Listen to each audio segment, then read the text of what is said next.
गुरु का अर्थ होता है मार्गदर्शक।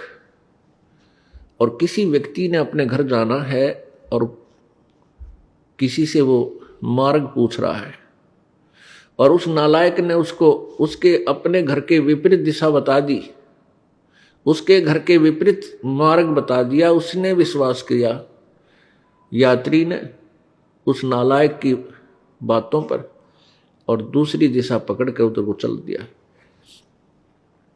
तो कितना पाप लग गया उसको, सारा दिन व्यर्थ हुआ, उल्टी दिशा में सफर किया। ऐसे ही ये जो मार्गदर्शक संत हैं, जो वेदों और गीता जी तथा सदग्रंथों से परिचित नहीं और संत बन बैठे, ये पिछले जन्म के पुण्यकर्मी प्राणी थे।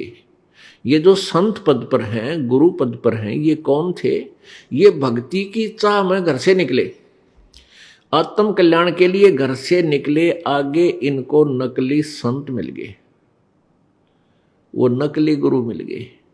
उन नकली गुरुओं में क्योंकि वो अच्छी आत्माएं थी, उन गुरुओं के साथ उनका एक नेक नाता भी बन गया और उनकी पिछले पुण्य कर्मों के कारण उनका स्वभाव भी अच्छा, उनकी लगन भी अच्छी देख करके किसी को तो उत्तराधिकारी बना दिया, किसी को प्रचारक बना दिया उस अज्ञान का।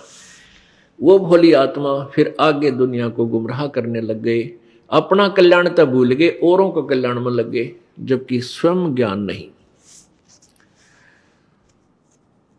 और पूरी पृथ्वी पर अब यही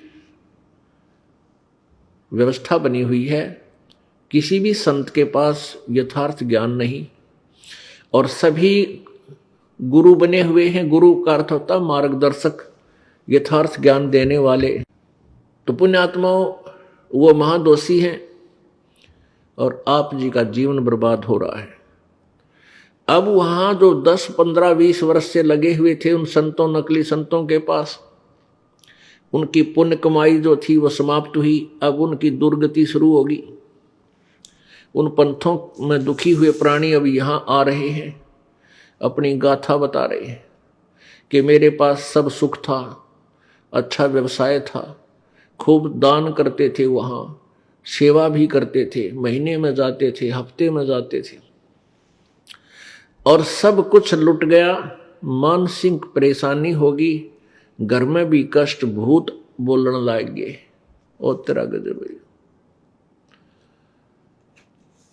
अब पुण्यात्माओं, वो अच्छा समय उन नालायक संतों ने बर्बाद करवा दिया।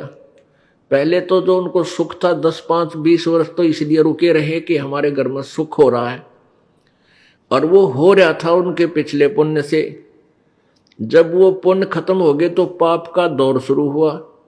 पाप का दौर शुरू हुआ तो उन संतों के पास समाधान नहीं कि वो प्रारब्ध में यानी किस्मत में आए संकट को वो निवारण करते।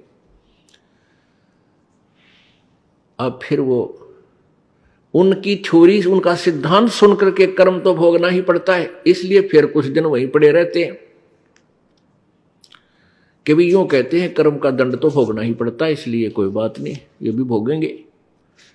तो पुण्यात्मा, इस काल भगवान ने अपने नकली संत भेज के, नकली संदेशवाहक दूत भेज करके पूरे रूप से पूर्ण मानव को अज्ञान से परिपूर्ण कर दिया और भक्ति से भगवान से कोसों दूर कर दिया।